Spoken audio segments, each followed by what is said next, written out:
then I'm going to leave. Hi, everybody.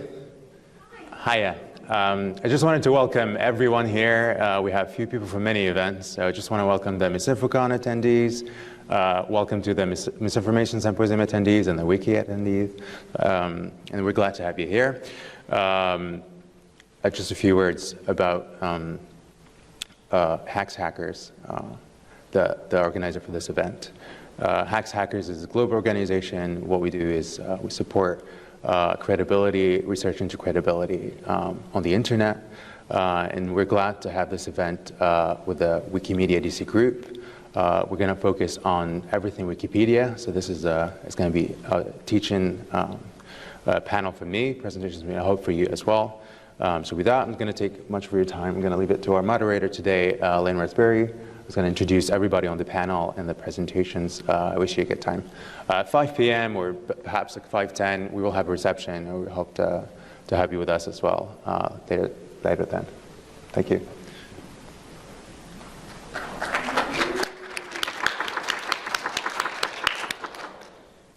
Thanks so much to the panelists for coming here. Thank you all for being here. It's a treat for Wikipedians to actually meet with subject matter experts. What all Wikipedians have in common is that they're seeking to share the best information with the most relevant audience.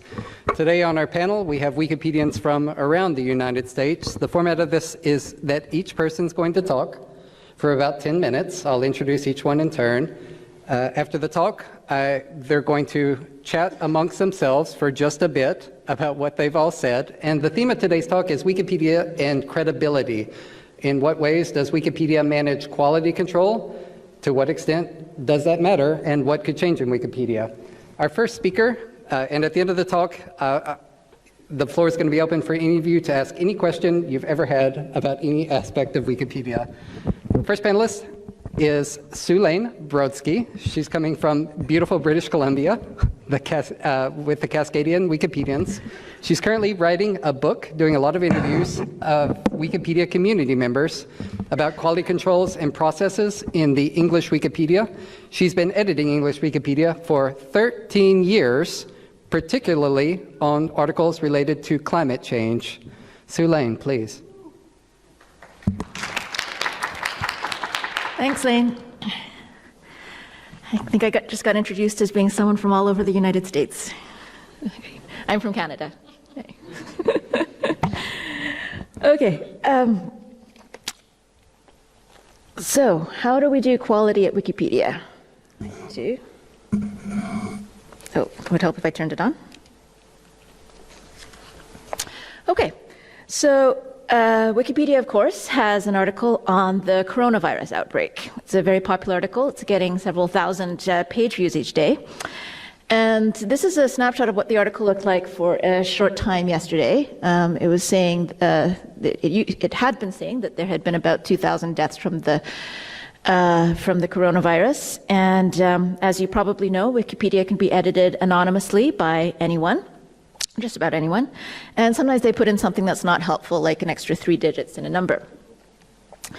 So today I'm going to talk about how Wikipedia deals with that kind of problem, how we manage to stay open to editing by everyone and still try to have some kind of moderation of content going on. So let's start by putting this into perspective. So content moderation is something that we're going to be talking a lot about in the next this weekend. And to mention a couple names that you're going to probably be talking about a lot, Facebook and YouTube, they are dealing with huge amounts of content to moderate. So 60 seconds on Facebook, you have hundreds of thousands of new pieces of content. In the same 60 seconds on YouTube, you have hundreds of hours of video being uploaded. So I want to give the numbers for Wikipedia.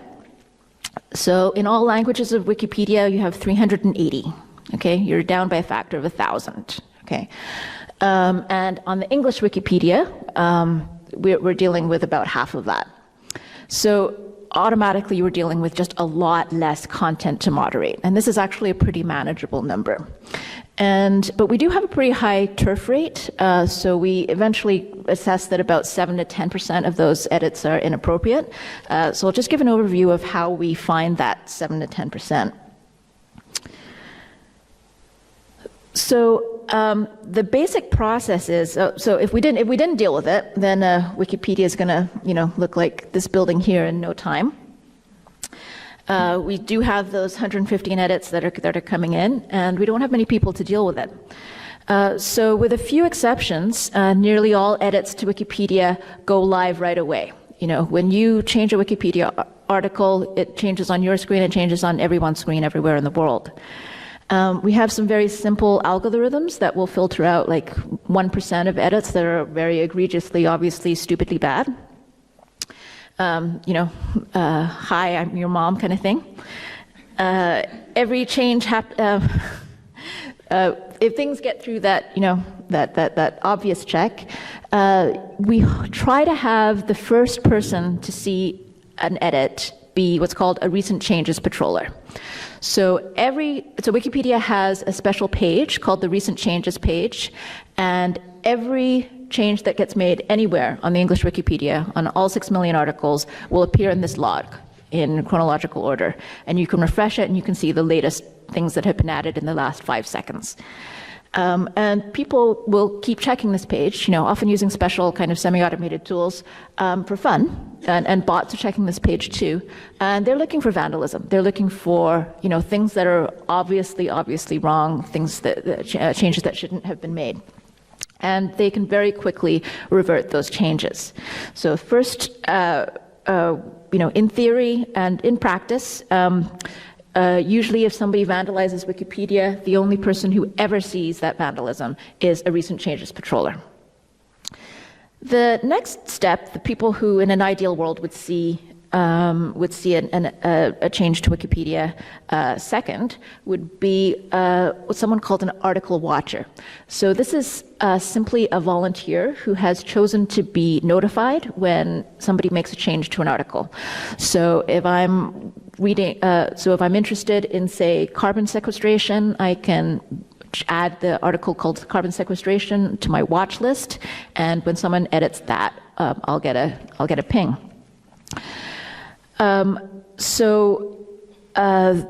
These tend to be people who are, not necessarily very knowledgeable about about a topic, but they're at least interested in a topic and willing to kind of look at edits in a little bit more detail. They'll often be able to say whether something's, constructive, whether an edit is constructive or not, and they can do things like, look at the sourcing for a statement and see whether that sourcing is reliable, and whether it actually supports the statement that's being made. So Wikipedia, we're really big on reliable sourcing. That's how these non-expert reviewers assess whether changes are good or bad. And my colleague Phoebe is going to be talking next about what it means to be a reliable source for Wikipedia. And of course, article watchers are also going to get some vandalism that the recent changes patrollers don't get. And if an article is getting a lot of vandalism or a lot of other kind of what we call disruptive editing, there is the possibility of restricting editing on specific pages. We still leave it open to theoretically anybody, but we do sometimes require that everybody has some kind of track record on Wikipedia. You've made at least a few good edits somewhere, you haven't gotten yourself blocked yet, then okay, you can edit these articles that are vandalized a lot. And the articles that are vandalized a lot are not necessarily really controversial articles. They're articles like donut or cheese. Sea otter is a very highly vandalized article. So a little bit of a deep dive into what these people are looking for. Our software will, when it's presenting these changes that people have made, it will give them it will give these recent changes patrollers a really detailed view of what's changed before and after in an article. And another very helpful thing is that everything that you every change that you make to Wikipedia is logged according to either your username or your IP address. So we can see whether somebody's on a spree of making good edits, and we can kind of trust that person and maybe not check that person very much, or we can see that that person's on a spree of really bad edits and maybe shouldn't be here anymore, or maybe should be getting some kind of warning.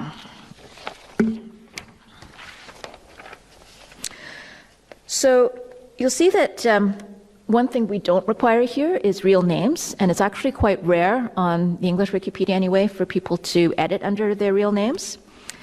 And that's a really big thing that we do differently from the social media sites. So in the current conversation about misinformation, one of the things that's often brought up is, fake accounts on Twitter and Facebook. Facebook has something like 120 million fake accounts.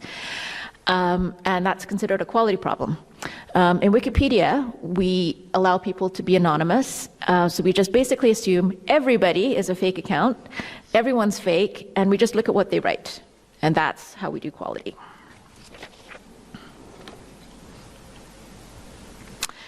And another big difference, of course, is that Wikipedia is the only nonprofit, the only .org in the top 10 or maybe even the top 100 websites in the world. And that goes up to content moderation as well. So all anti-vandalism work, all anti-spam work, all fact-checking is done by volunteers at Wikipedia. There are no paid staff doing day-to-day quality control. The one exception is that if one of our volunteers encounters somebody who seems to be an imminent danger to themselves or to other people, then they can escalate that to the Wikimedia Foundation's Trust and Safety team. But that really is 10 people for the entire 300 languages of Wikipedia. So it's really meant for those really severe cases. So there's a striking comparison to be made between Wikipedia being volunteer-based and really a hobby, and what we're hearing about the lives of their counterparts on Facebook. Okay, so content moderators on Facebook are we're hearing developing PTSD at rather distressing rates because of the very distressing content that they have to look at, and also the time pressure that they're under. And Wikipedia content, even when it's problematic, just doesn't seem to have this effect on people. Our anti-vandalism patrollers are doing this as a hobby. They seem to enjoy doing it. They do enjoy doing it. And Andrew's going to be talking more about, why don't we have that kind of problem on Wikipedia. So a bit about how errors are getting through. One of them is that QAF, sometimes you don't have enough people showing up. There's no scheduling of things like recent changes patrol. It's all very ad hoc. Most vandalism is dealt with within the same minute. That example of 3 extra digits being added to the coronavirus deaths, that lasted for 4 minutes. That's longer than we like. We've got a huge discrepancy, huge variation in how many article watchers there are. So some articles have literally zero watchers, and we do get very concerned about that, especially when it's a biography of a living person. And some articles have hundreds of watchers. It's really about who signs up.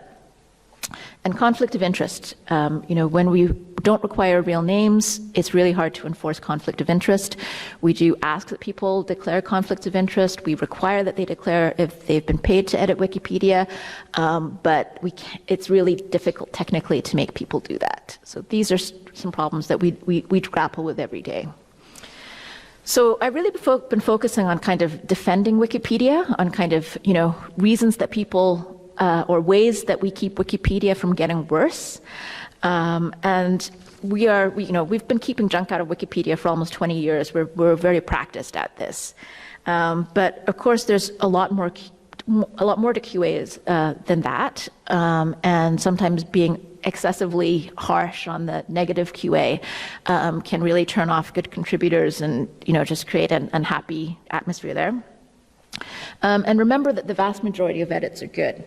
So we have a lot more to do in terms of just positive quality assurance, which is events like what we've been doing in this building this weekend, today and tomorrow, bringing in experts, bringing in, increasing our community to include more people, more diverse people, and bringing in those people who are going to keep content up to date, who are going to expand content, balance it, make it better written. And that's less like defending a fortress, and it's more like growing a garden. It's a different mentality. And Rosie's going to be talking more about the efforts that we're making over there. Thank you.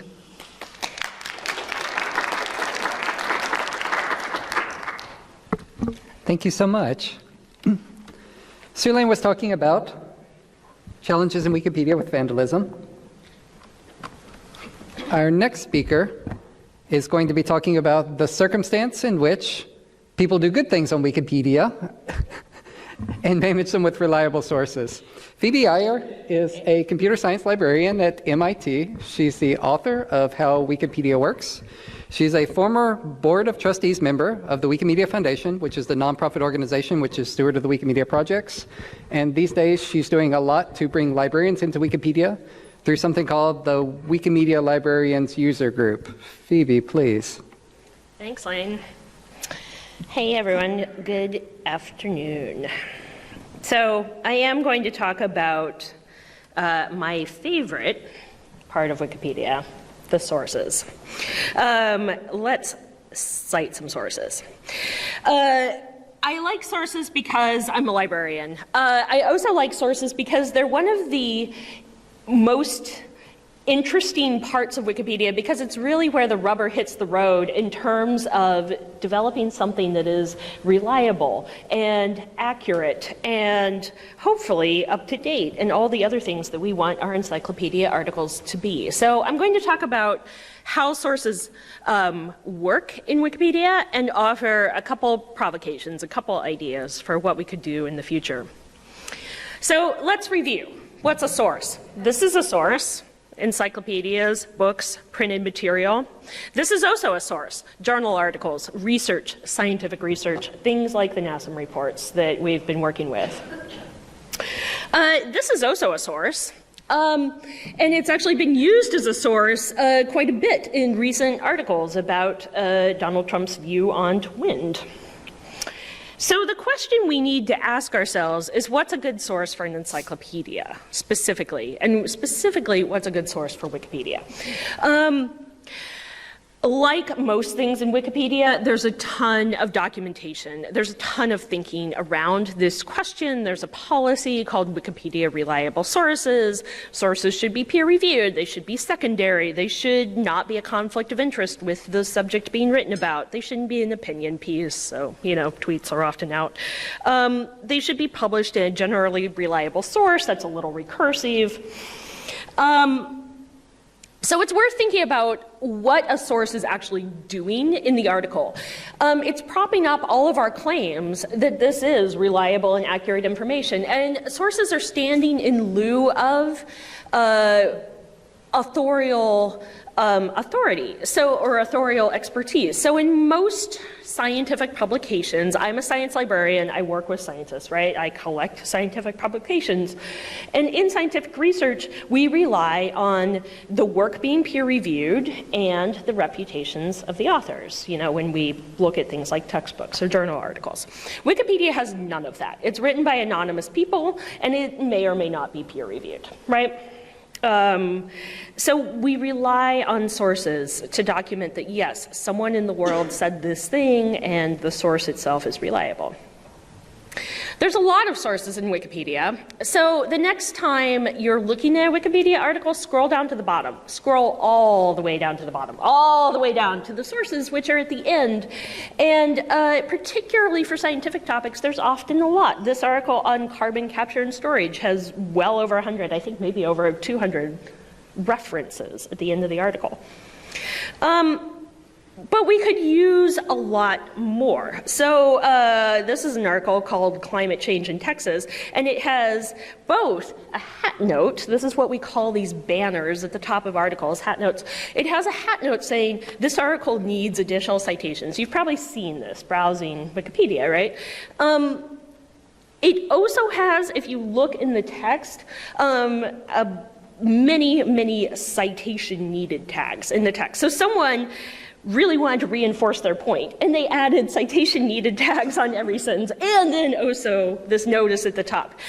And these notices at the top, they're left by editors, but they're meant for both editors and readers. So they're meant for readers to say, like, oh, look, there might be a problem here. This article needs more citations.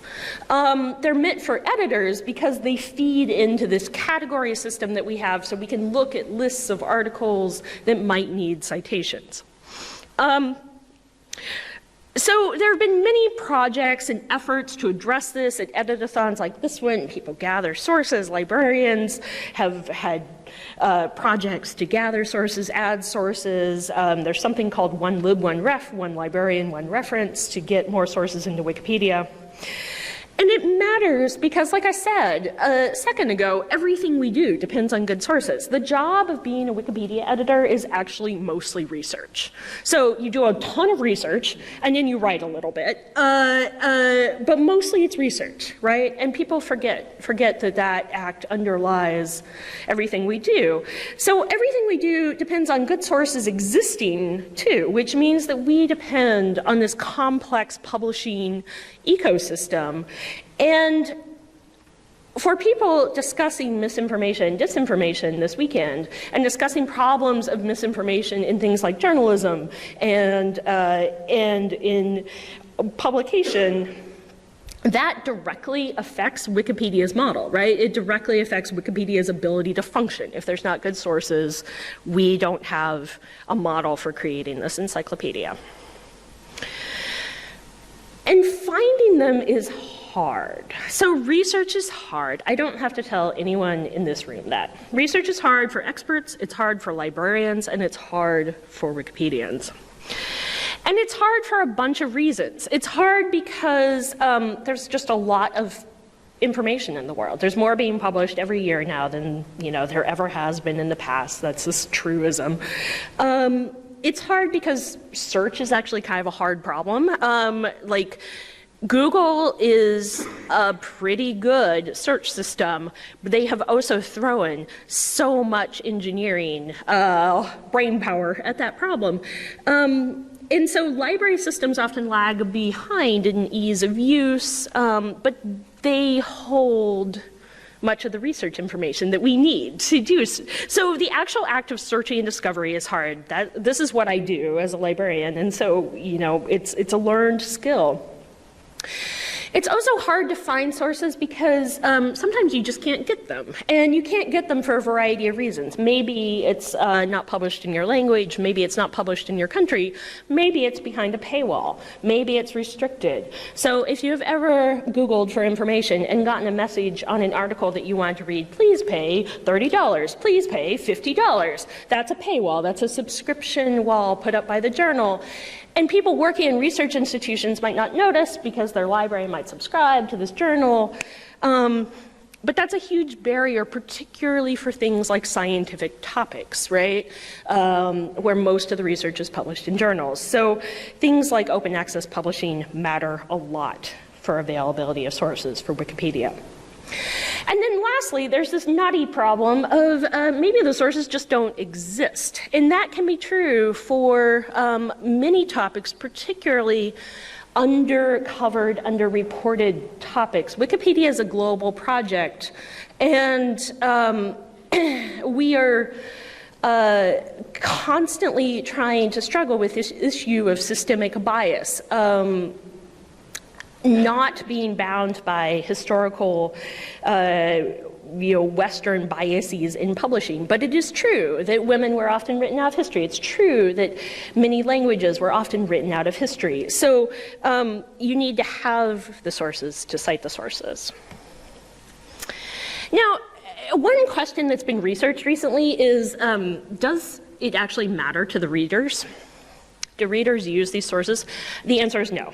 By and large, readers do not use these sources, right? They mostly don't click through, and they mostly don't follow up on external links either. But people still believe that sources are important. So this is a piece of research out of the Wikimedia Foundation. And so what that implies to me as an educator, as someone who has told a lot of students, don't use Wikipedia, use the references cited in Wikipedia, is actually in practice, our job is to interpret the sources for the majority of readers who are not actually going to follow up on them. So that's a big job. That's a big job. And it leads me to this thought about what is a good source for Wikipedia. So the perfect source for Wikipedia doesn't exist, right? There is no such thing as the perfect source. And for a wide variety of reasons. For one thing, think about audience. The perfect source for a child is not the same as the perfect source for a graduate student, right? The perfect source for an English speaker is not the same as the perfect source for a Hindi speaker, or a French speaker.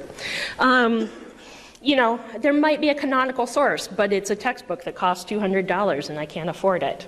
And all sources go out of date, right?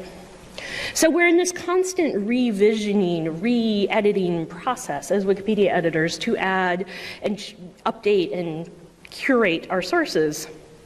I will say that there can be very good sources for Wikipedia. So the NAS consensus reports, the IPCC reports are examples of very good sources for Wikipedia. And they're very good for a few reasons. They're international in scope. They are peer-reviewed, deeply peer-reviewed. They're readable, that helps. They're up-to-date, at least as of their publication.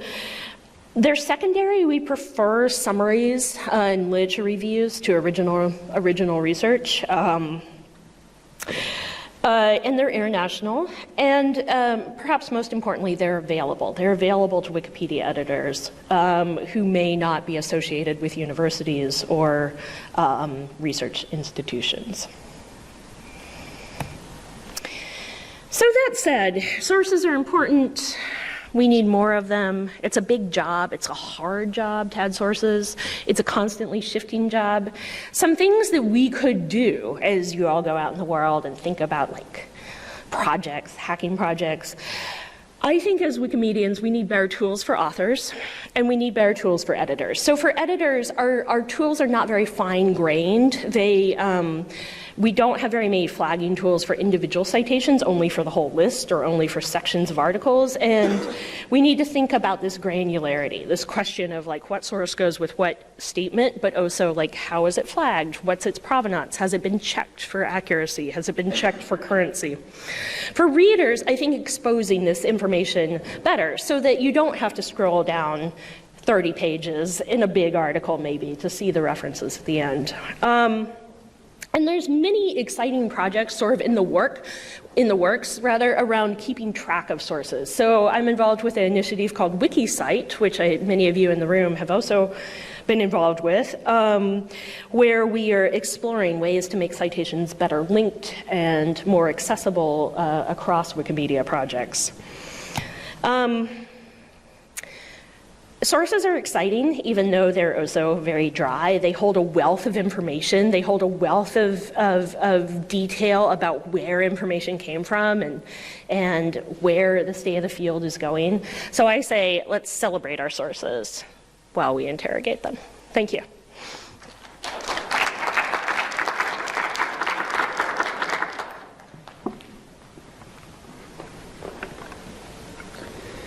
Thank you. Our next speaker, Andrew,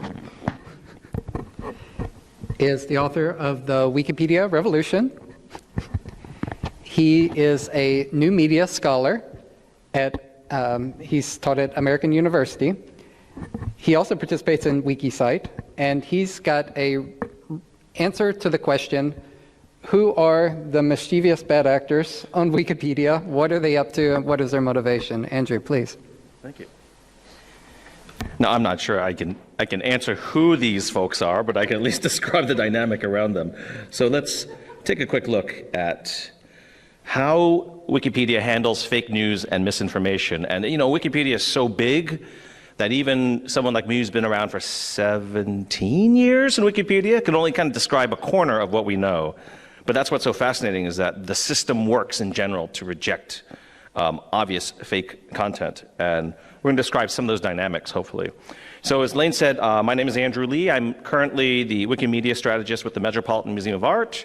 Richard Nipel here is also the Wikipedia in residence at the Met.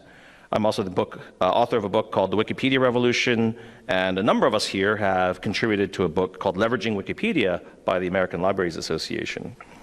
So how do we wrap our head around what the challenge is for Wikipedia? So we just recently passed 6 million English language articles in Wikipedia, and as Lane pointed out, Rosie Stevenson Goodnight right there, you'll hear about next, is the author of the 6 millionth article, a woman author about a woman scholar? I can't remember who the article is about. Travel writer, great. So woman writing about a woman, that's really great. Wikipedia is consistently in the top 10, sometimes top 5 most visited websites on the internet. And today it has a high reputation, and especially now that we're working with cultural partners like the Met Museum, Smithsonian, National Archives. But just don't take my word for it. Take a look at what people are writing. Folks like the Tate Museum are outsourcing their bios to Wikipedia, saying the Wikipedia community does a better job than what we can do as paid curators trying to cover all of art history. Facebook is increasingly relying on Wikipedia when they're, as Sulaine explained, ingesting all this content in their streams. Where do we point users to try to sift fat from fiction? They're saying Wikipedia.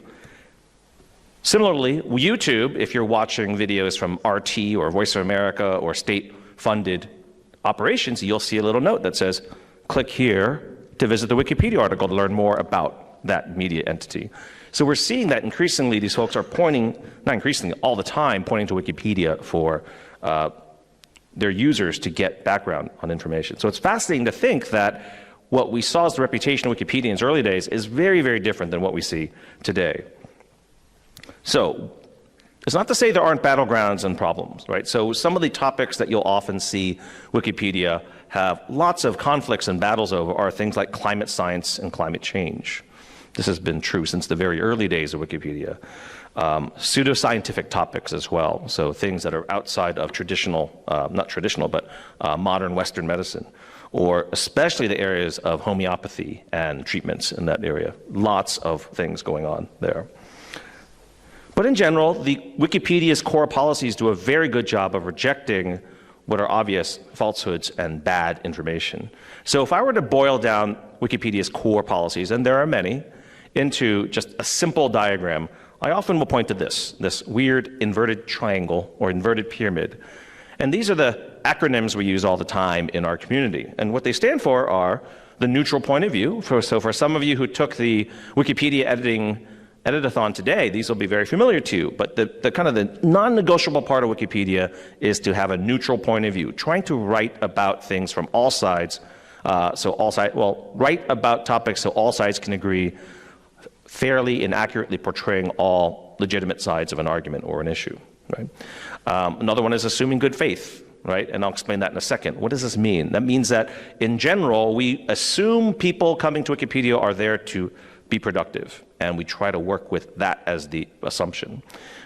We depend highly on reliable sources. We don't want your novel research, your original research. We want you to cite the reliable sources, as Phoebe was talking about, because we care about verifiability. And a famous saying in Wikipedia is not that we hone in on the truth, it's that we hone in on the verifiability of content that's there.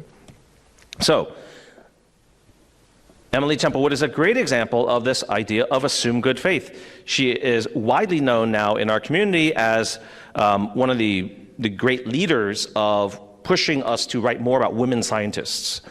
She was the Wikimedian of the Year in 2016. She is currently a medical student in the Midwest. And what was so funny about her is her first edit on Wikipedia was, at 12 years old, insulting her sister. And this is her very first edit. Sophie Templewood is a butthead. She stole my stuffed animal and kicked me. And that article got deleted. And if we did not start with the assumption of good faith, we would have either required her to register with an email, and we send a notification to your mobile phone before we allow you to edit, or we would have blocked her for life and never allowed her to edit ever again. But that was her first edit. And it shows you that even folks who start off on the wrong foot, because we AGF and assume good faith, they can become our most prolific and most innovative editors in our community, right? So it's a great example of that, and she has been a real pioneer in getting us to write more about women scientists in Wikipedia. I keep repeating that. Why is that? Okay. So that means that with assuming good faith, the wiki method allows for anonymous and unregistered editing by default. So no one has to register an account to edit most of the articles in Wikipedia, right? And the philosophy behind this, it's hard to acquire a new user. Anyone who knows this about startups or entrepreneurship says it's really hard to get someone to be a consistent user. So we can open up the system and allow people to participate really fast because we have the tools in the community to reject bad stuff really fast and really easily, right? So the cost to acquire a user is really high. The cost to undo vandalism is really low and trivial. So why not open the doors for everyone? So here are some practical examples of this in action. So number one, how do we deal with vandalism and the kinds of stuff that comes in when we assume good faith and anyone can edit? So one, machine learning and AI is now a major part of this ecosystem that we have. So we have a bot called ClueBot NG. And if you are one of the folks who goes in there and doesn't register and just puts in strange words or starts to vandalize things, this bot will normally within seconds undo your edit and leave a little message to you saying, hey, I noticed that you might have been testing things out. Well, we hope you'll stay, but we undid your little edit. And that's immediately a wake-up call to anyone who thinks that, this crazy encyclopedia lets me edit any page. But yes, but your edits will probably be undone right away, right? It depends on a machine learning system that now is very active called the Objective Revision Evaluation System. So it's basically using machine learning to figure out over the 20 some years of experience that we have what is a good edit and what's a bad edit. And it does a pretty darn good job at that. If we have time, we can show you how it works live if you want. So questionable editing and content is highlighted, and human editors can very quickly deal with things that the machine learning system doesn't catch. We also have guidelines for reliable sources. So we actually have lists and evaluation and deliberation within the community. What are good sources? What are bad sources? USA Today, Fox News, Washington Times, Washington Post. Which ones should we be citing in Wikipedia? Notable sources of low quality that show up in Google News all the time for the general public. Breitbart, Daily Mail. These are sources we basically say, you know what, there's possibility that there's some accuracy in there, but in general, we probably should not use those folks, right? So it's really fascinating to just go through this list of perennial sources. And then we build tools on top of that as well, which I'll show you in a second. We also have specifically for medical and health information, an even more detailed set of guidelines for reliable sources for medical information. Right, so we actually have a very active community of folks with Wiki Project Med Foundation is actually a nonprofit, and this is a group of folks who consistently try to refine the accuracy of or the lists of sources that are acceptable for medical info, and they even have fancy charts like this to try to show where are the thresholds that we have for content and when we start citing them.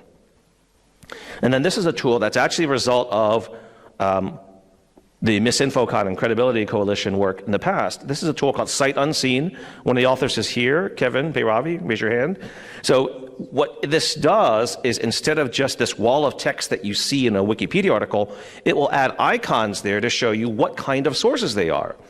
And this is something, for better or for worse, probably worse, the vanilla Wikipedia experience does not give you any hint as to whether the sources being used are from an established news source or a blog or social media or a book or something else. So these icons try to give you hints as to, are the majority of these sources being used social media or blog posts or really hard sources there. So this is really a cool tool, and we're constantly experimenting with these types of tools to evaluate content in Wikipedia and expose this better to the users of Wikipedia. So in summary, on balance, Wikipedia rejects obvious fake news very effectively. We have about 100,000 active monthly global users and about 20,000 very active monthly global users. So these are folks who edit like 100 times per month or more. So think about that. That's enough to kind of fill a basketball stadium. And those are folks who are vigilant and work on content on a very high level. Machine learning, AI, and bots have helped monitor these sites at scale. We also have new projects like Wikidata, to try to centralize the facts and the citations and these things in one place. So it's not 50 editors across the world trying to figure out whether this number is correct or not. You can consolidate in one central database like Wikidata, and then the vandalism is kind of confined to that one location. So we have more efficiencies in our system.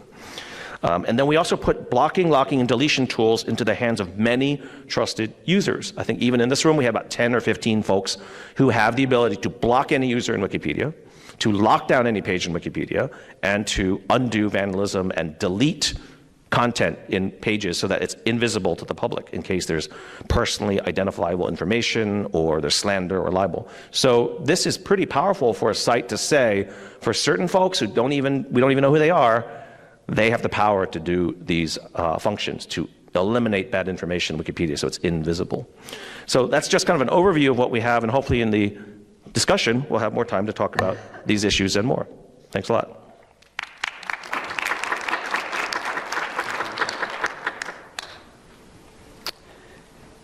Our last speaker on the panel, Rosie Stevenson-Goodnight, is among the most patient and accepting of all people in our Wikimedia community. I know her, and many people know her, for her ability to share her vision with a large number of people around the world in organizing events and having people contribute peacefully and collaboratively to Wikipedia to great success. She's the founder of the Women in Red project, a project to increase coverage of women in Wikipedia by presenting their biographies. And she is modest and doesn't often say this, but she's been recognized by the country of her ancestry, Serbia, for her ability to surface biographies which otherwise are underrepresented on the internet. And in recognition of that, and this is about Wikipedia, this is also about open and free information on the internet in general, whether Wikipedia or anywhere else, they recognized her with a knighthood. This is Dame Rosie Stevenson-Goodnight. She's going to be speaking about systemic bias and missing content in Wikipedia. Rosie. Goodness, Rosie, I'd really like to have you.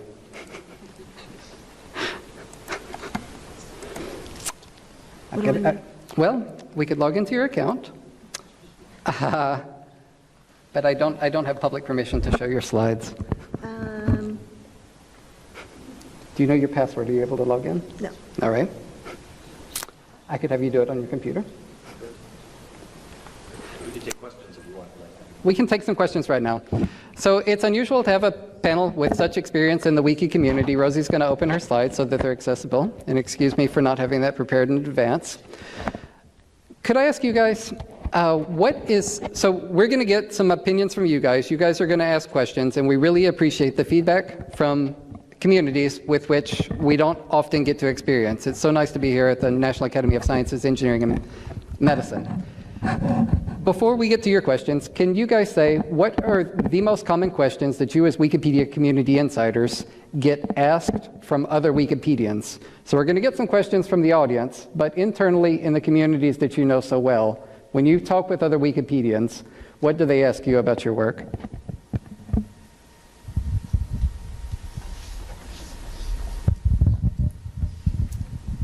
Well, while Rosie is plugging in here, I think that one thing that we were talking about last night, and I know I've talked to many of you about, is we all in this group and many people who are here do a ton of outreach, like events like this, trying to get new people to edit Wikipedia, trying to get not just new people, but people like excited about Wikipedia and to understand Wikipedia and to do more with Wikipedia. And I think among us in our community, we struggle with how to distill down all of the many, many things that we've talked about into something that is accessible and understandable. And I think for an internal conversation, that's one that I'm sort of continually having with people. I teach Wikipedia quite a bit in the classroom, and I work with classroom teachers, and there's a whole body of practice on teaching Wikipedia how to do it well, how not to get your students banned, you know, as they create kind of mediocre articles, all these things. So something to think about is as you all go out into your various communities, so here at NAS or elsewhere, how do you share this? How do you share this like totally impossible, chaotic, scattered, but you know, ultimately also somewhat cohesive project with other people to get them involved. And I think that's a question for us, and it's a question for you all too. Thank you, Phoebe. And I think it's a question that Rosie's about to talk about. So there's your segue, Rosie. Well, thanks for that, Phoebe, filling in the space. Sorry about the technical glitch. I'm going to be talking about knowledge gaps and systemic bias at Wikipedia in terms of how this affects credibility. I want to start by talking about the reader, the person who can access or the person who can't access Wikipedia. The image here is an image of people who are reading Wikipedia, but reading it offline. If you're not able to access Wikipedia, how can you learn from it? How can you edit it? How can you provide the content? So who is it? Who is accessing Wikipedia? You can see that there's about 7.8 billion page views in the month of January 2020, using 830 million unique devices to access the English Wikipedia. So let me say that there are 301 versions, language versions of Wikipedia, English being the first one, but not the only one. The Wikimedia Foundation, the organization, the nonprofit that hosts the servers, that has the staff in human resources and the legal department, they also have a research department. And their article regarding characterizing Wikipedia reader behavior gives us some statistics. In March 2019, so 11 months ago, they did a small-scale pilot study on English Wikipedia, and they found that the survey respondents, not surprisingly, skewed heavily young and male. Including those who are under the age of 18, 70% of the respondents were under the age of 30. This is who's accessing Wikipedia. 76% of those who are accessing English Wikipedia are male. And that gender percentage was consistent across the different age groups. You can see that those who stated they were based in the United States, well, 67% were male.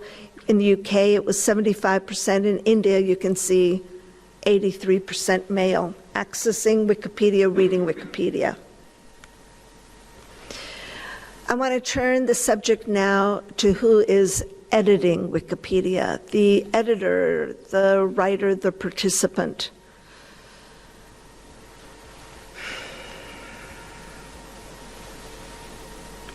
In January 2020, about 138,000 people made at least one edit that month.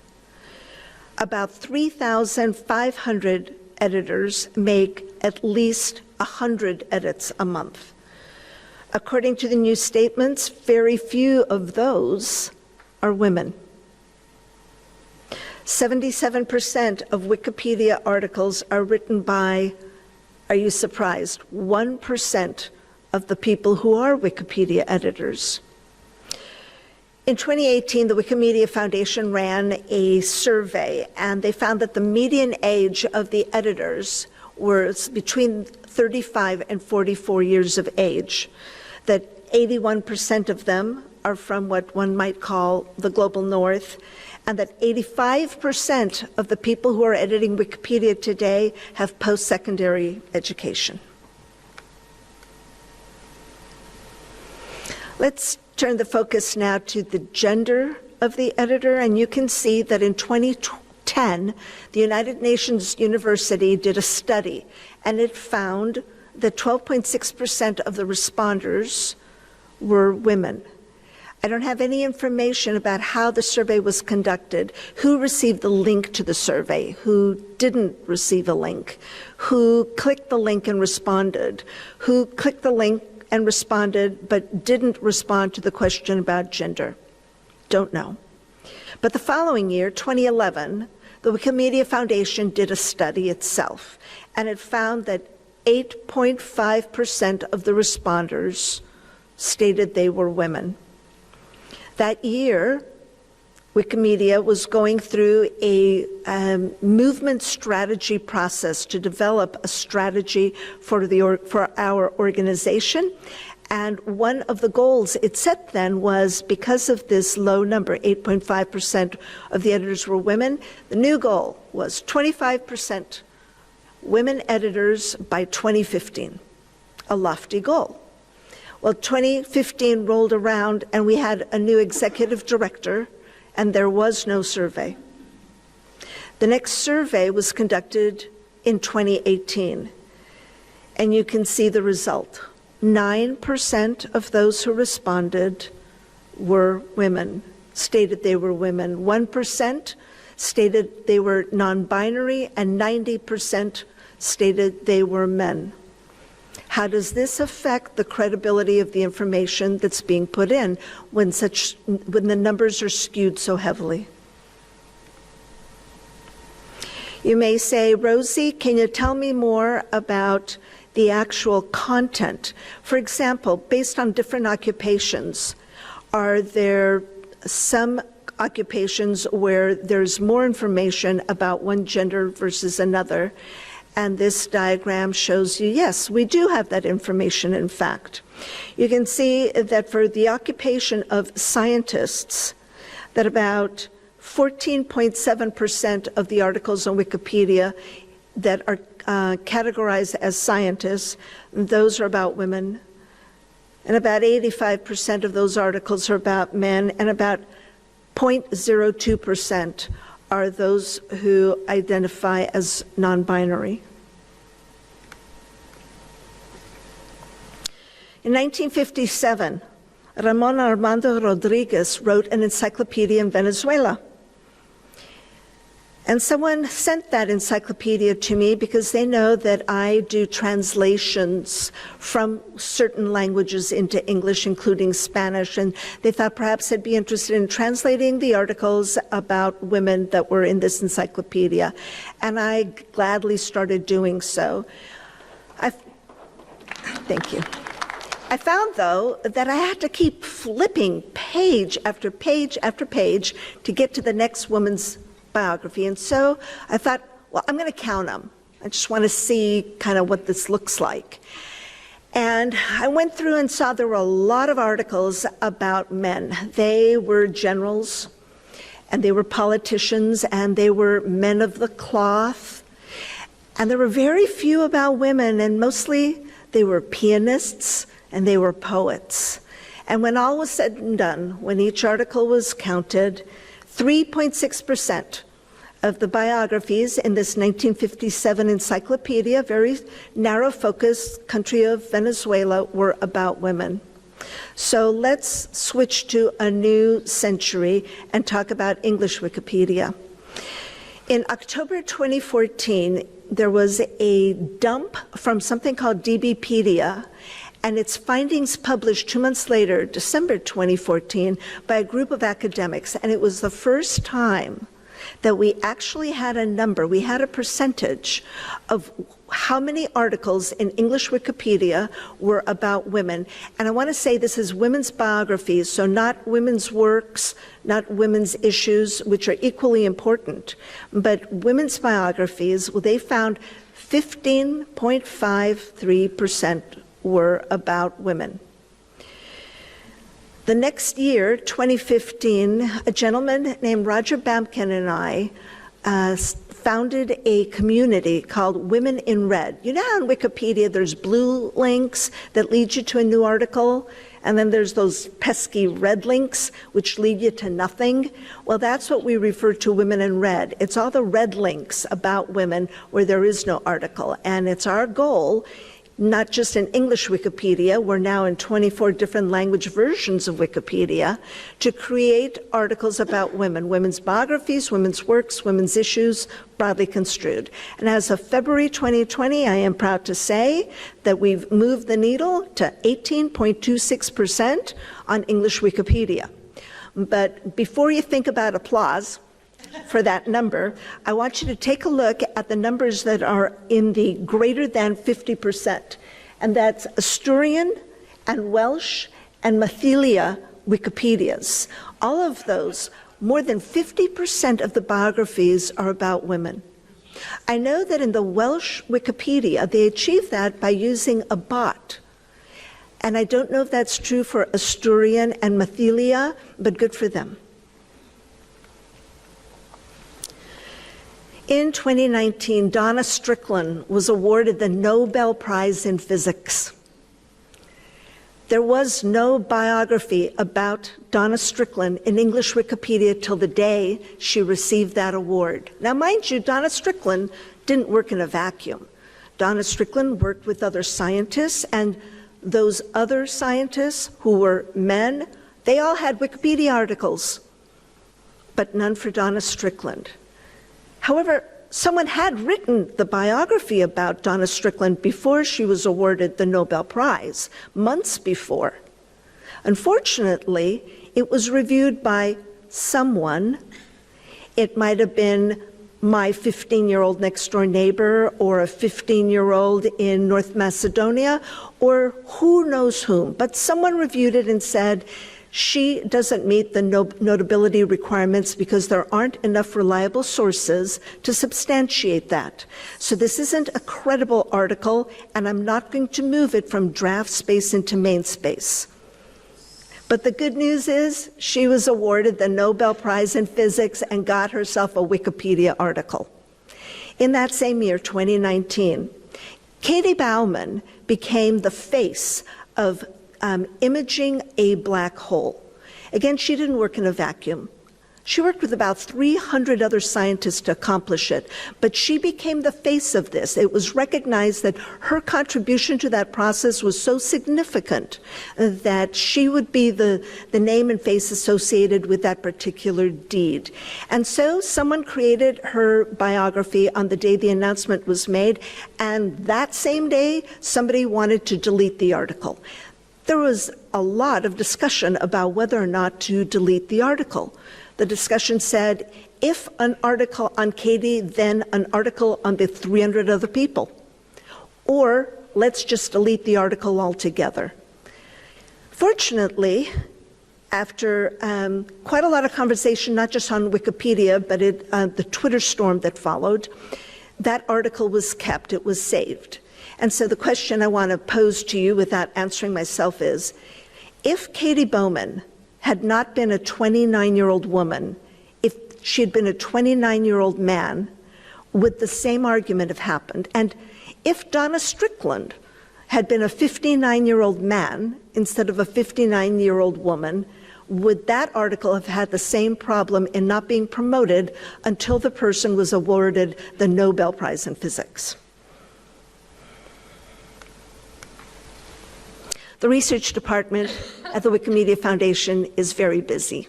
They do a lot of studies, and one of them had to do with gender gap. You can see here their matrix that compares internal comparison, external comparison, reader needs across criteria such as selection, extent, and framing.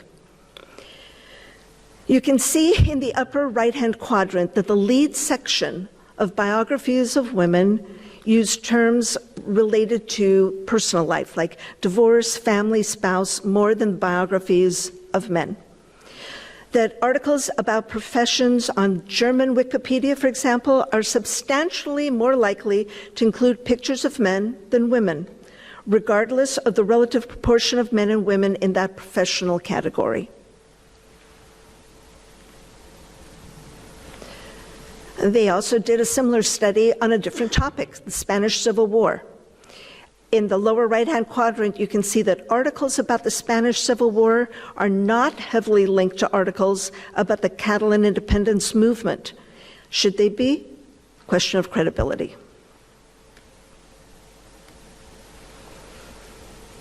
I am going to leave you with a positive note. The future is bright.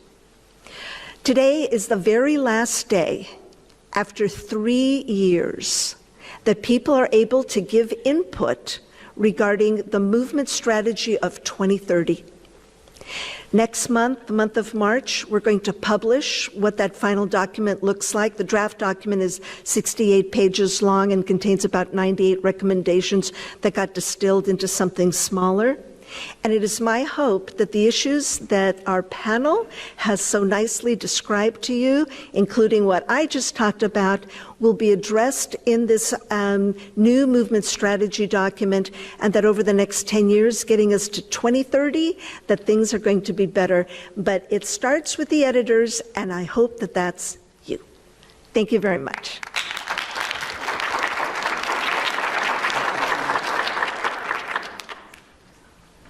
We're going to take questions very soon.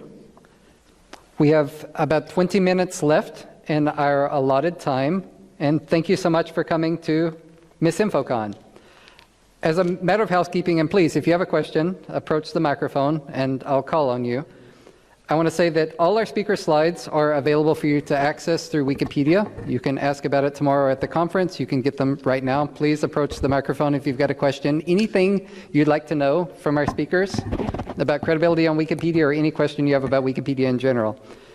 You can access the slides, National Academies of Science, Engineering, and Medicine on Wikipedia, and find an event page where you can review these slides as you like. Our first question, please say your name and organizational affiliation if you like. Feel free to address your question to any of the speakers. Yeah. And we have Andrew Lee, Rosie Stevenson Goodnight, Phoebe Iyer, and Sulaine Brodsky. I'm Lane Rasberry from the University of Virginia. Please, sir. Charles Sung, a Washingtonian here. Questions, this is a perfect title, credibility. So obviously this is an open community platform. It can be misused for propaganda as a disinformation. If the contributors, the editors, or the community that provide some content, or even trying to edit some of the content, if they are not subject expert, if they are not the identity, not truly identified, verified as what they're supposed to be, even though you may have an IP address or any other name, pseudonames, it will be a challenge. And my experience many, many years ago, I would put it not very politely, like a struggling, trying to argue with a kind of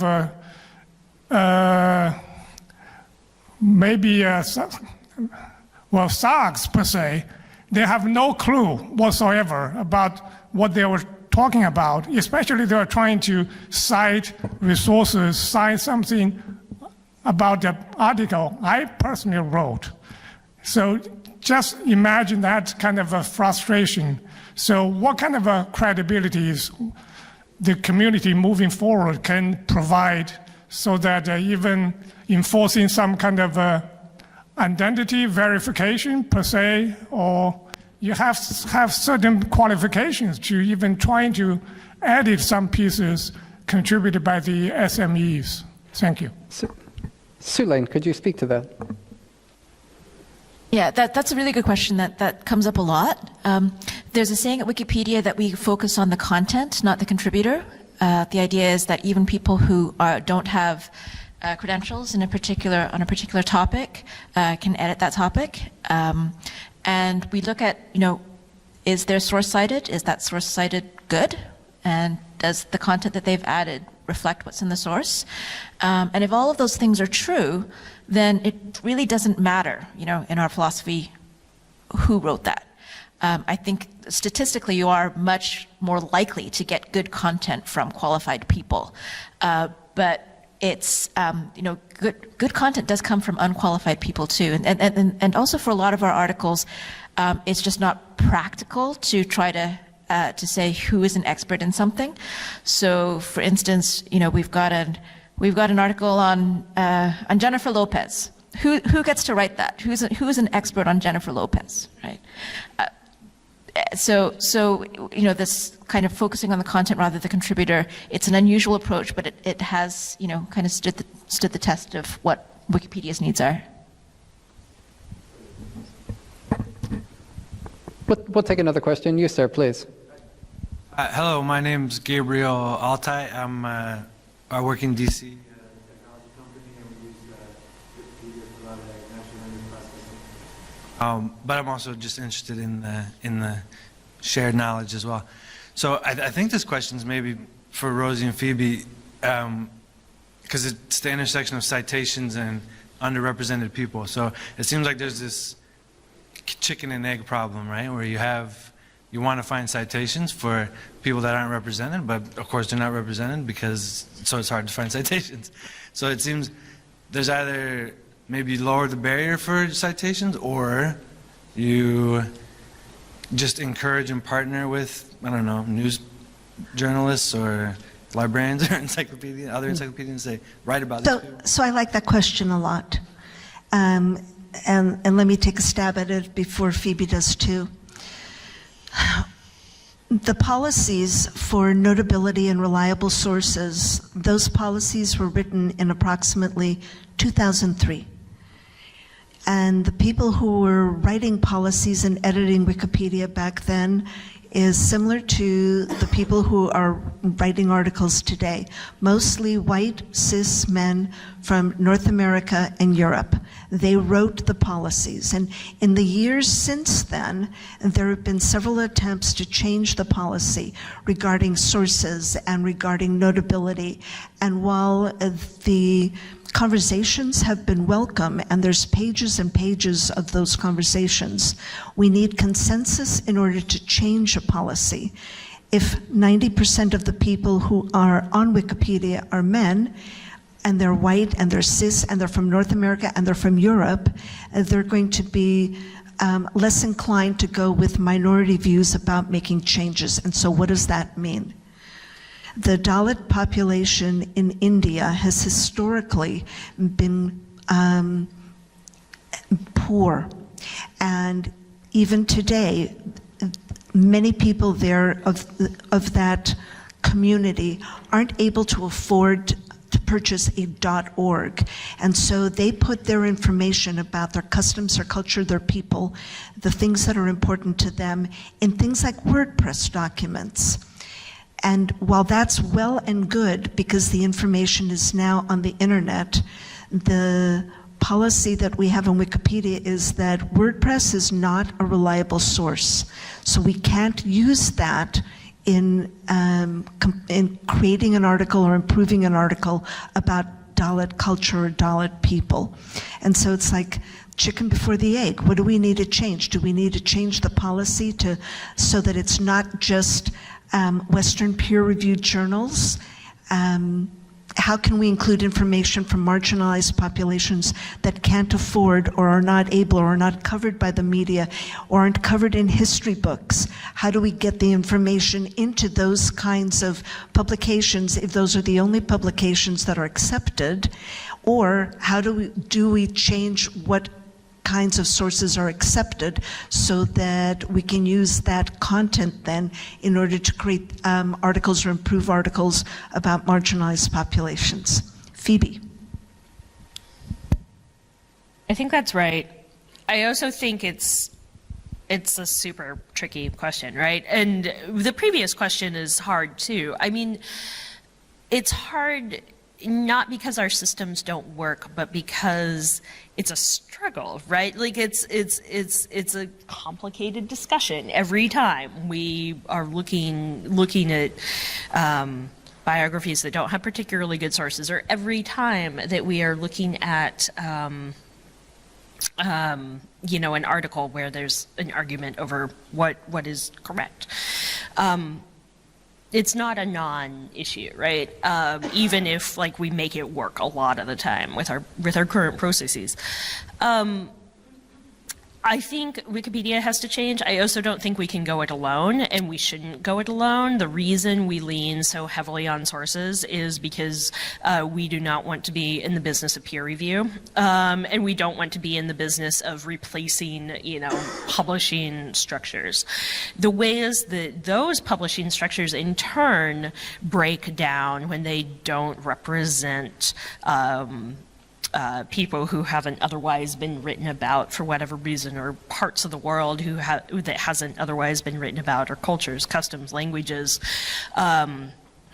That is a bigger issue than only Wikipedia by itself, right? And so as a librarian with many colleagues, you know, I'm in discussions about how do we how do we publish outside the academy, right? How do we make more things open access? And I think those conversations are incredibly important to actually solving this problem. Traditional publishing is also not immune from arguments over credibility and authority and who's right and all these other things, right? Like, there's not a perfect system of generating information. But I think it's worth remembering Wikipedia, it's an encyclopedia, it's a tertiary source. We're not trying to develop this information ourselves. So that's a piece of it. It's a really good question. Both questions are really good. Other things? Yeah. Please, I'll take your question and then we'll go to you. Please. Hi, my name's Francesca Tripodi. I've had the honor of meeting a lot of you actually in my work on Wikipedia. So first, I just want to acknowledge that Rosie's doing some awesome stuff. You've made like a huge impact, and I don't know if people recognize enough in this room like what the cool stuff you've done. I'm also interested in the extent to which you're looking at how notability is contested, right? So you brought up a little bit those two women in particular who were nominated as non-notable. And some of the research I've been doing demonstrates that women are more likely to be conceived as non-notable, even though they end up withstanding the threshold of notability on Wikipedia. So it's kind of like this additional hurdle. And now I'm starting some new research on misinformation. And so a question that I have is how Wikimedia or Wikipedia can work with organizations to have like a Wikimedian in residence. Like, how is that program working out? Because I think even the statistics about it's the 5 most top visited website, I think is underestimating, because Wikipedia is all knowledge graph, right? And so as Google is the #1, right, over and over and over again, and Wikipedia is essentially 90% of what's coming up through Google, it seems like maybe Google should be funding these Wikimedians in residence. I don't know, like, how are you looking at these partnerships and exploring this as like a misinformation perspective? Really, really interesting questions. I should let you know that there is a user group called Wikimedians in Residence Exchange Network. So Lane, myself, Richard Nipel, raise your hand there. We're all very involved with that. So if you have any questions about establishing a Wikimedian residence or even just talking about it, feel free to track us down. I think there's other folks here as well who are involved with that. Yeah, so that's a great question. Google and these folks do support some of the work that we do already. Like, Google funds Wikidata development quite a bit, but I think you're right in that there could be a lot more return from the folks who benefit from the wiki ecosystem. And just to further the point that you had yesterday, Richard and I were giving a talk at the Met Museum. We did some tests where when you put something into Wikipedia and Wikidata, how fast does it get into the information ecosystem? It's like 8 to 10 minutes. That artifact that we put in from the Met is now findable in Google, Bing, Yahoo, DuckDuckGo, and then it trickles down to your voice assistants like Alexa, Hey Google, Hey Siri, and then you go on your iPhone and you do Siri Knowledge, and what you find there is from the Met now, because all those services are watching every edit on Wikidata and Wikipedia. So you're right that it's hard to kind of estimate how much impact the content Wikipedia has. We just can't count page views. We just can't count how many items. It is fast, it is broad, and you're right in terms of how much the folks who benefit from Wikipedia and Wikidata content from our volunteer community give back to help support it. It's probably a fraction of what it should be. I don't know the solution, but I think to put that in context, you're on the right trail, yes. I mean, part of the issue for me is a lot of the new knowledge graph comes from Wikipedia, but that's also a little bit outdated now. Like, now we're seeing new things pop up in the knowledge graph, and it's hard to know their provenance. And that's true. That's true for a lot of things in search and on the web and in Google. Those are not transparent systems. Wikipedia, Wikimedia projects stand alone sort of on the web as both being open, but also being transparent in like how we have built this thing. And I think there's a lot of systemic issues when we're thinking about misinformation, disinformation, about how information travels off of something like Wikipedia and into other systems, and then maybe gets transformed without attribution, or gets reused in a different thing that also has other sources coming in, also without attribution. I would love to see the big platforms work more on exposing the provenance of their information and how they're transforming and cleaning their data, how they're getting it, how they're displaying it, because it's not all Wikipedia, and even if it is, they remix it, which is completely fine.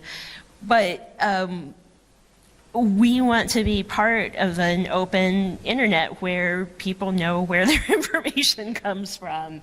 We want to support that. And these big companies have so many more resources and so much more money than Wikimedia does, even though we're fairly, we're not small, but we are, by and large, almost all volunteers doing this in our spare time. So, yeah, thanks for the question. We're at the end of our time. I'm going to take the last two questions. Thanks for coming up. And I wanted to say, for other people who have questions that they'd like to ask, this presentation is going to be followed by a reception. These Wikipedians are going to be there. And if you're an experienced Wikipedia editor, could you raise your hand? So there's other people here who are also available to speak about Wikipedia at the reception. So no one should leave here tonight with a question unanswered. Please, sir, ask your question. Alex Howard, first I should say thank you for all that you've done. I think like libraries, if someone proposed creating free places where people could go get books right now, we wouldn't create that. And in the same way, proposing something like Wikipedia, well, that will never work, right? The spammers, the trolls, they'll all take it over. And yet here we are. But the question I have on credibility is a little bit different. I can find reams and reams and reams of information about fantasy worlds, fiction. But when it comes to the people who create the original sources that we all talk about as citations, you can't find them. And I know this because I'm a recovering journalist. I started writing full-time in 2006. I came to DC in 2009. I wrote about tech policy quite a bit. Those are original citations that could go into Wikipedia. And then I went and worked at the Sunlight Foundation. And all of a sudden, I'm creating original sources that are citable by Congress, and as a source for places like the Washington Post and New York Times. So all of a sudden, I'm thinking a lot about my responsibility in the information ecosystem. I'm an original source. And I'm the one who got to edit that website the first year and a half of the Trump administration, run social media. So verification was really challenging. And explaining to people how we made judgments was also really important. And yet, when it comes to Wikipedia itself, there still is a void in authorship of the original articles you source. So I wanted to ask the Wikipedians here, why is it that we can get more information about the artists who draw Thor, or the deep fictional universes that we've all explored and loved, but have so little information about the editors and journalists who create the original sources that you all say are so important? What can we do about that? Why can't we have profiles for every single journalist or author whose byline that has some kind of credibility score, just like the one that Andrew scored for the publications they write for? Phoebe, Andrew? I'll give a quick answer.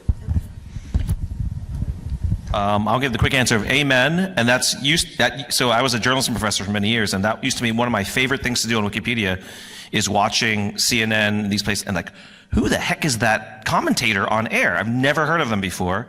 And Google as much as I could and write an article about that talking head.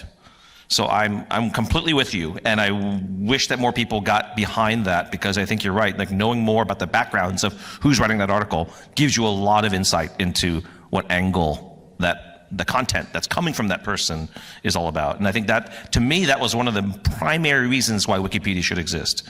To know who is creating the content that we're taking hook, line, and sinker in the mainstream media or from fringe media outlets.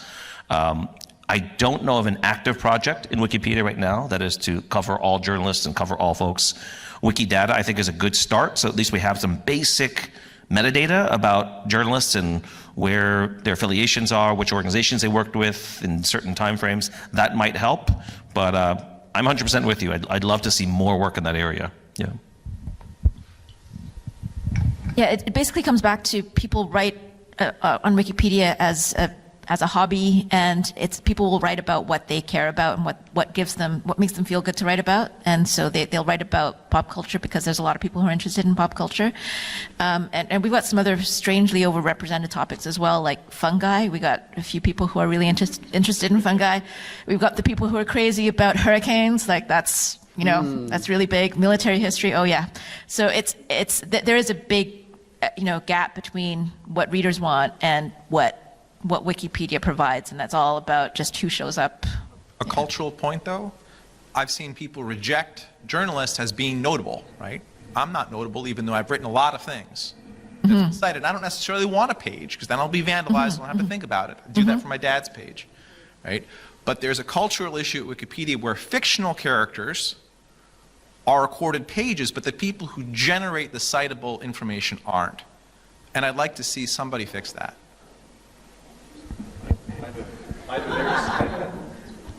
The very simple explanation for that, which is a systemic problem, is that in general, journalists are at least taught, don't talk about yourself. Right? You shouldn't be the story, you should cover the news. So in terms of having independent, reliable sources write about a particular journalist, there's not that many.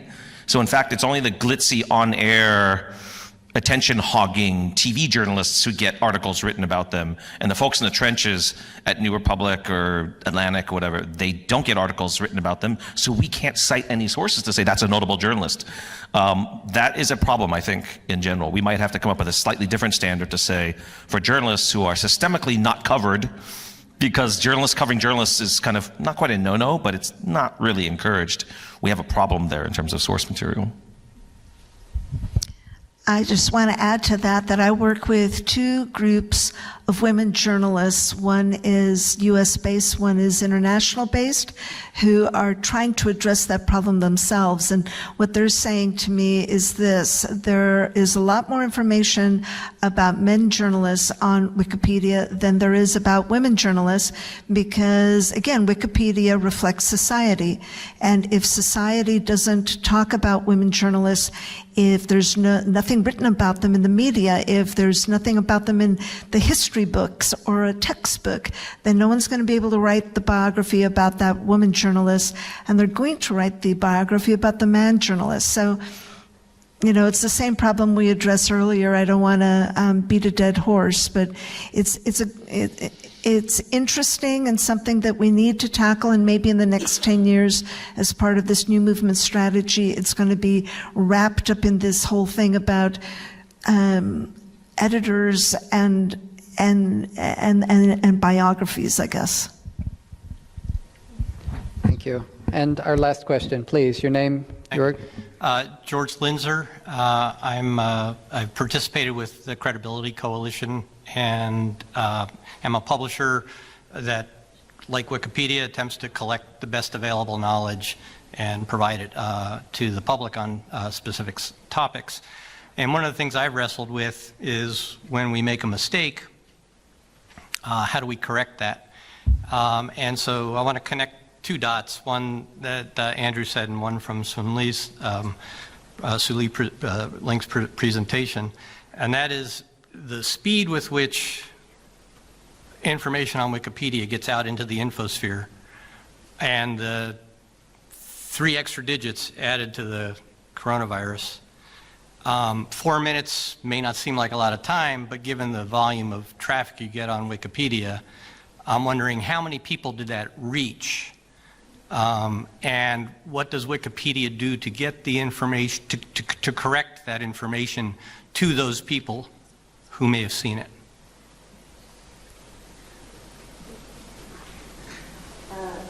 So this particular error was seen by approximately 15 people. We can kind of extrapolate that from the page view statistics. And I really don't want to imply that this is an article that has a problem. We really have been on top of any kind of pranks in the coronavirus article. It's just I had to pick something, and I picked that one. This is one of the reasons that Wikipedia quality is uneven. It's uneven because of biases. It's uneven because of vandalism, and it's always going to be a work in progress. But I think one of the things that's really surprised us is how useful how useful a work in progress can be. So that's just how it is. Yeah. And Google's, the stuff that Google scrapes from Wikipedia, sometimes it's vandalized, but is it any worse on average than, what Google will serve up in its first page of search results? I don't think so. I think Wikipedia on average has its own problems, but doesn't have others. Yeah. Yeah, I think that's a great point, and then I'll let Phoebe answer as well. I think one key to this is this year, for the first time, we've had a nice sit-down dialogue with the major folks like Facebook, Google, Apple, Siri knowledge folks. So we're finally having a more interactive dialogue, and they know possible dirty data coming in, and we know that there's possible dirty data, but we've really never taken notes on best practices for both sides, how they can filter it out, or if they detect it, they can feed it back to us. So finally, we're having this dialogue, which it's always been kind of like one way, the flow of information, so we can actually have dialogues. That'd be great. I think what Phoebe talked about with WikiCite is huge. It's so important. That is one of the worst parts about Wiki universe right now is we have replicated inconsistent citations all across our ecosystem, and we need to get that centralized. It needs to be open, shared, quality checked, fact checked. Talking to the NAS people here during lunch, it's amazing. I was inspired by how much they do fact checking and how they perform that function, and we can learn a lot from NAS folks on that, and I hope they'll be partners in doing this with us.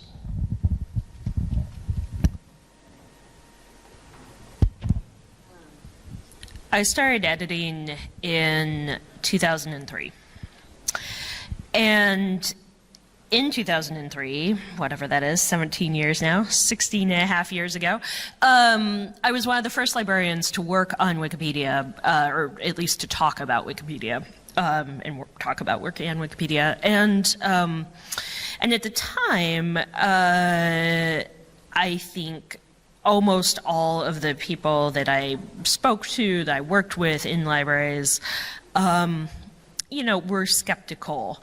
Appropriately skeptical, right? Like, here's this hobby project on the internet, it's weird, like, it is not peer-reviewed, it's not vetted, it's not fact-checked, like, how could this ever possibly be anything approaching a source? So our history has shown that people do, in fact, find a free and open encyclopedia full of information about the world as we create it, as we build it, that people find that unbelievably useful, and they find it particularly useful in languages where there's never been an encyclopedia before. They find it particularly useful when we're talking about things that or people that have never been written about before. So we've all been surprised in the last 15 years. But one thing that is still true is that Wikipedia, as you just said, Sulene, is deeply uneven. It's sometimes amazing, it's sometimes great, and it's sometimes terrible. And that varies article by article, topic by topic.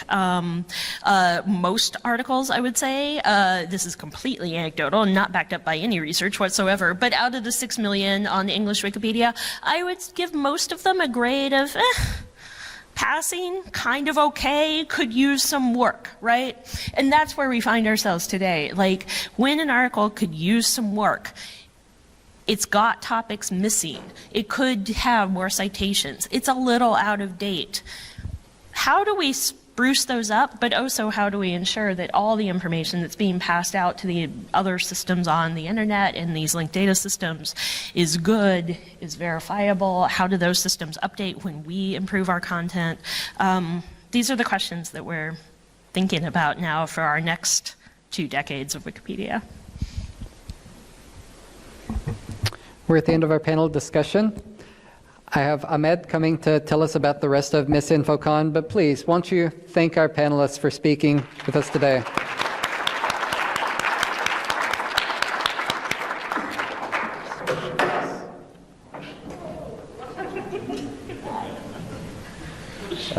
All right, this has been day 0 of MisinfoCon. I would like to thank you all for attending. I'd like to thank you for your curiosity to come learn about Wikipedia and its role shaping credibility on the larger information ecosystem. I would like to thank the Wikimedia DC group for putting together the presentations and sharing their knowledge with us. I'd like to thank, obviously, the NAS staff for helping us with logistics and put it together this event. I'd like to share a few words about one of our projects right now. Currently, actually, with the Wikimedia DC group, we're calling it the WikiCred, and we're trying to support research and ideas about how to shape up the role of Wikipedia and credibility on the internet.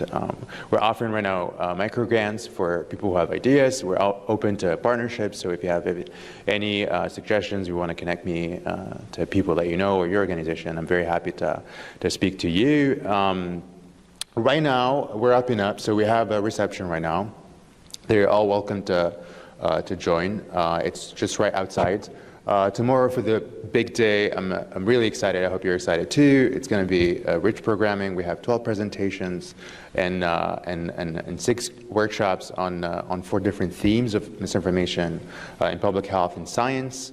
We're going to start hopefully at 9 sharp. So if you can make it at 8 so that we can register everybody on time, we'll be serving breakfast so you could come in early, come and mingle with everybody else. And with that, I'm wrapping it up. Thank you. Thanks, everyone.